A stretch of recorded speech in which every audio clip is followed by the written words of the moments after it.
क्रोध भी हम करें तो उतना ही क्रोध करें जितने की जरूरत है, और क्रोध भी अपने अंडर में करें। ऐसा ना कि क्रोध के अधीन आप हो जाओ, फिर जो मन पड़े आप बोलो। ये तो क्रोध के गुलाम नहीं होना। क्रोध को गुलाम की तरह बुलाओ, उसका प्रयोग करो और उसको विदा करो। चल जा। क्रोध का उतना ही आश्रय लो जितने की जरूरत है, और तुरंत उसको विदा कर दो। बात समझ में आई? क्रोध हमारा गुलाम है, जब बुलाएंगे तब उसे आना पड़ेगा। लेकिन कई बार क्रोध आपका मालिक बन के आपकी खोपड़ी में बैठ जाता है, और फिर वो क्रोध आपको नचाता है। आप राजा हैं, क्रोध आपका गुलाम है। आप राजा हैं, लोभ आपका गुलाम। लोभ क्या है? आपका गुलाम। क्रोध आपका गुलाम। वासना, काम, जैसे काम कहते हैं, काम आपका गुलाम है। काम, क्रोध, लोभ, अभिमान, एटीट्यूड, ये सब आपके गुलाम है। पर आप लोगों को इन्हें कंट्रोल करना आया नहीं, तो ये लोग आपके सिर पर चढ़ गए। वही बात है ना कि आप लोगों को बच्चे कंट्रोल करने नहीं आते, तो बच्चे आपके सिर पर चढ़ जाते हैं। जब बच्चे कंट्रोल करना तुमने नहीं सीखा, तो काम, क्रोध को कंट्रोल करना क्या सीखा होगा? आपने गीत सुना होगा, चाहे बेटा कितना प्यारा हो, उसे सिर पे चढ़ाना ना चाहिए। चाहे बेटी कितनी सुंदर हो, उसे घर घर घुमाना ना चाहिए। जिस भजन में राम का, आप लोगों को सब कुछ आता है, हमें बताने की क्या जरूरत है? चाहे बेटा कितना प्यारा हो, उसे सिर पे बिठाना। हाँ, लेकिन तुम्हारा बेटा कहां बैठा है? खोपड़ी में। तुम्हें बच्चों को कंट्रोल करना आता नहीं है, घर परिवार को कंट्रोल करना आता नहीं है। सुनो, जो व्यक्ति स्वयं को कंट्रोल कर सकता है, वही सबको कंट्रोल कर सकता है। जो स्वयं को कंट्रोल नहीं कर सकता, वो किसी को कंट्रोल। इसलिए आप अपने गुलाम को गुलाम की तरह ही रखो, मालिक की तरह नहीं। यदि गुलाम मालिक बना तो नाश करा देगा। क्रोध आपका गुलाम है, बोला है कि नहीं? लेकिन आपने उसे नाक में बिठा रखा है।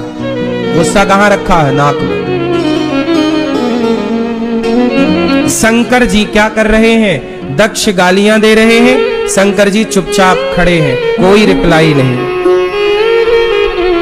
क्या रिप्लाई करें? ससुर जी हैं, रिश्तों में कहां लड़े? समझदारी है कि लड़ो मत, चलो।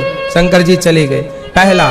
दूसरा, समझदारी का परिचय शिव जी देकर समाज को मैसेज दे रहे हैं कि कभी लड़ाई झगड़ा में नहीं पड़ना चाहिए। सुनो, जो व्यक्ति लड़ाई झगड़े में उलझ जाते हैं, उनका पूरा कैरियर, पूरा भविष्य खराब हो जाता है। बात सही है कि गलत है? आपकी बहुत अच्छी तरक्की चल रही है, आप अच्छा खासा कमा रहे हैं, कि तभी आप किसी लड़ाई झगड़े में उलझ गए, आपका नाम कोर्ट कचहरी में आ गया। फिर क्या होगा? लगाओ चक्कर, काम धाम छोड़ के कोर्ट कचहरी के काम करो, पैसे कमाओ कि कोर्ट कचहरी जाओ। इसलिए जो लड़ाई झगड़े में ज्यादा होशियार बन गए, इसलिए लड़ाई झगड़ा नहीं करना चाहिए। चोरों के संग नहीं बैठना चाहिए, गवारों के संग नहीं बैठना चाहिए, बलात्कारियों के संग। तुम्हारे दोस्त नालायक हैं, गलत वो कर रहे हैं, फंस तुम जाओगे। सारी जिंदगी जेल में, मैं कथा करने गया भोपाल जेल में, बेचारे कितने लोग जरा सी गलती, केवल दोस्तों के संग बैठे थे, मर्डर उसने किया, खड़ा ये भी था, नाम इसका गया, अब ये भी उम्र कैद भोग रहा है। क्या करें? जरा जरा सी गलतियां व्यक्ति को सारी जिंदगी रोने के लिए मजबूर कर देती हैं। गलतियां क्रोध में हो गई, भावावेश में हो गई, पर हो तो गई ना। एक बेटे ने वहां पर था जेल में अपराधी शराब पी के आया, पिता ने डांट दिया, क्यों रे शराब पी के आया, नालायक कहीं का, चल। अरे बाप ने तो डांट ही दिया, उसका धर्म भी है। तो बेटे के हाथ में वहां कुल्हाड़ी रखी थी, उसने उसको देखो, वो तो शराब में था, उसे नहीं पता कि कुल्हाड़ी है कि क्या।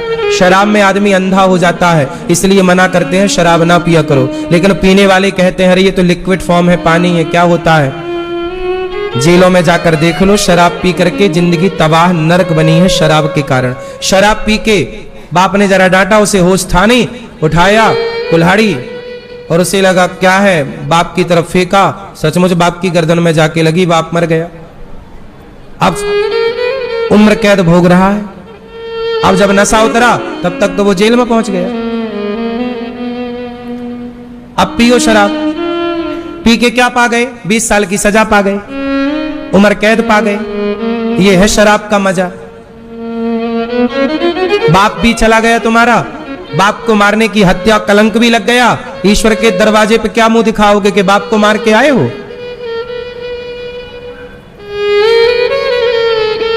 लोक परलोक दोनों बिगड़ गया एक पौआ के चक्कर में।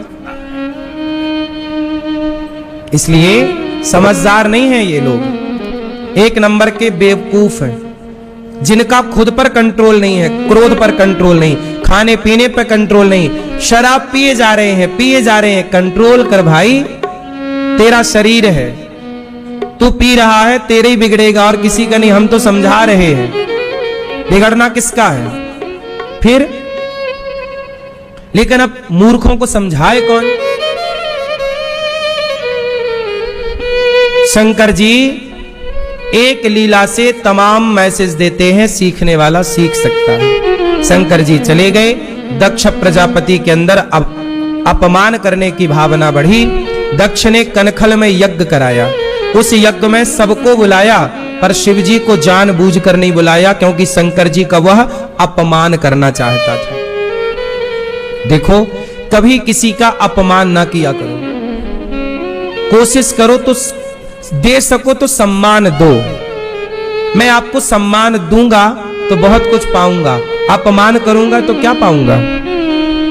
सम्मान देने से सम्मान मिलता है। जो कहते हैं हमारा सम्मान नहीं हो रहा, हमारा सम्मान हो, सम्मान की भीख नहीं मांगनी पड़ती भैया, हमारा सम्मान करो।